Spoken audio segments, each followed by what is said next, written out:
Je crois avant tout c'est un rattrapage de ce que nous avons perdu précédemment, mais ce n'est pas forcément synonyme d'un véritable redémarrage comme on pourrait le souhaiter.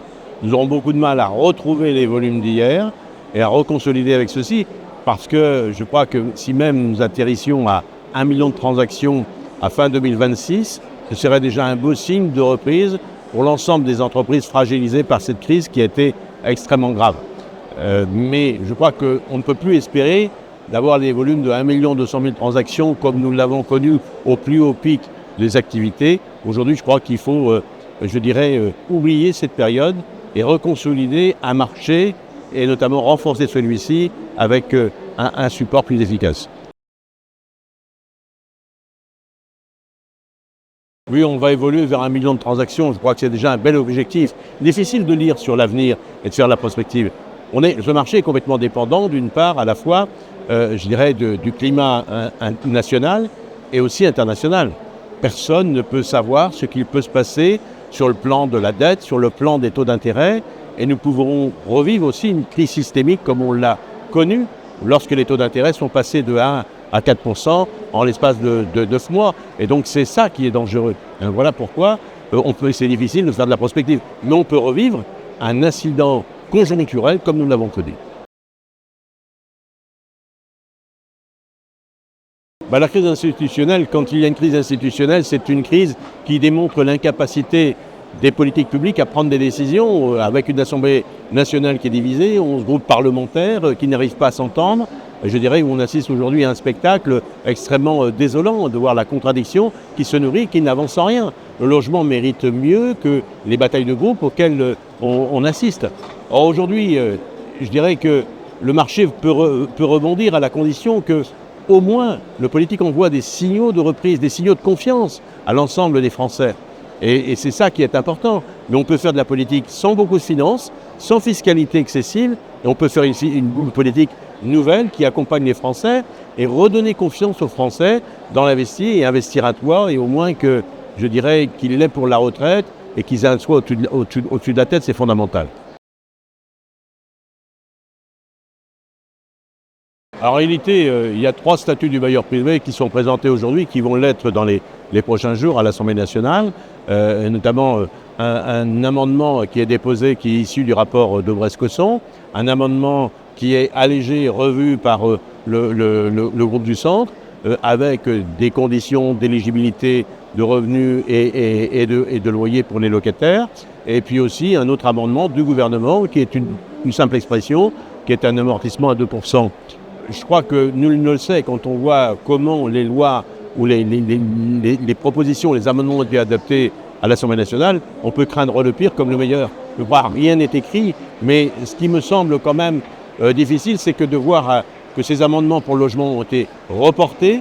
Il y en a encore beaucoup d'autres, mais je crois que la copie qui va être adressée notamment au Sénat, et le Sénat va avoir un rôle important, déterminant, voire une CMP conclusive, et je pense que le Sénat va jouer un rôle fédérateur ou un rôle décisif dans le parcours législatif du PLF 2026. Mais peut-être nous devrons, on sera obligé de revenir à la case départ par ordonnance, et là on court à la censure. Donc très compliqué de voir et d'avoir de la visibilité sur ce sujet. Alors, je dirais contrairement aux autres intervenants sur le marché de l'immobilier et commentateurs, nous ne basons pas tout sur les statuts du bailleur privé. Ce serait une erreur. Oui, c'est un des points. Il faut restaurer la confiance de l'investisseur locatif. Mais nous, ce que l'on pointe du doigt, c'est que l'accession à la propriété en France est en danger. On perd des propriétaires, les primo-accédants de plus en plus de difficultés, et les politiques publiques doivent aussi s'orienter vers l'accession à la propriété. On ne peut pas satisfaire uniquement un vivier de locataires ou de propriétaires bailleurs et ne pas accompagner les accédants à la propriété. La fiscalité doit servir les deux.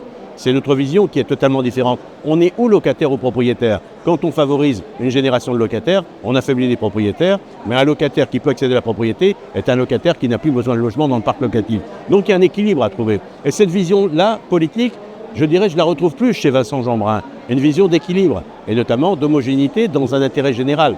Une notion d'équilibre et de redresser aussi des secteurs qui ont peut-être été un peu trop avantagés ou dénoncer des excès et retrouver une ligne politique dont nous avons besoin et qui ne soit pas versée par l'idéologie comme on a assisté à de nombreuses reprises.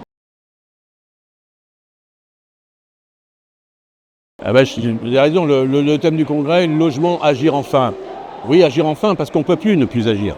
Aujourd'hui, tout ce que l'on a vu, et depuis ces 20 dernières années, on a été porté par une vague d'un marché qui était en pleine euphorie, sans voir notamment que cette période pouvait s'arrêter et remettre, à mal, tous les mécanismes d'hier.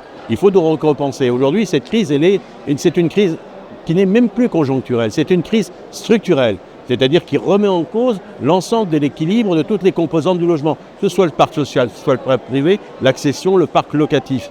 Et c'est en ce sens-là qu'il faut repenser différemment et surtout avoir une vision, ne plus subir, mais agir par anticipation. Le message que l'on leur a donné, c'est qu'on va avoir des belles tables rondes entre Édouard Philippe, ancien Premier ministre, avec lequel on aura effectivement un tête-à-tête, un échange sur sa vision du logement, Jean Viavre, Dominique Seux, qui donneront leur vision, à la fois libérale et plus réglementaire pour l'autre, et puis aussi avec une table ronde autour des maires, quelle est leur vision du logement, et les maires ont-ils les clés. La question, elle est aujourd'hui, comment organiser avec efficacité un marché du logement entre la politique de l'État, les pouvoirs des maires, et entre notamment le support économique de tout cela. Et je crois que et avec un équilibre de toutes les forces en présence. Mais ce qui nous manque quand même, et je le dirais, c'est avant tout, nous sommes aussi dans cette situation de crise, parce que au-delà de l'exécutif, de l'Assemblée nationale, d'un gouvernement, il y a un président de la République qui n'a jamais affiché de feuille de route pour le logement, et celle-ci est terriblement manquante pour donner un cap à l'ensemble des forces publiques, une force politique de ce pays. Alors tous les partis politiques sont mobilisés pour le logement, mais ça dépend quelle idéologie on met derrière. Mais j'entends une petite chanson, et notamment les campagnes municipales risquent de cristalliser encore plus les tensions qui existent entre les Français. On le voit, le maire de Toulouse généralise le permis de louer sur sa ville. On le voit, l'encadrement des loyers plébiscité par beaucoup de communes et des villes moyennes, avec une proposition de loi visant à ce qu'il n'y ait plus, notamment défini par décret, que tous les présidents de PCI puissent encadrer les loyers. Ça, c'est une réponse, je dirais, de fuyant. Ce n'est pas en encadrant les loyers qu'on va régler la crise de logement. C'est purement une position idéologique. Il faut savoir pourquoi nous sommes contraints d'encadrer les loyers, pourquoi les loyers augmentent autant et quels remèdes on y met. C'est ça une véritable vision politique qu'on demande, une vision économique et non pas une vision idéologique empreinte de corporatisme des partis politiques.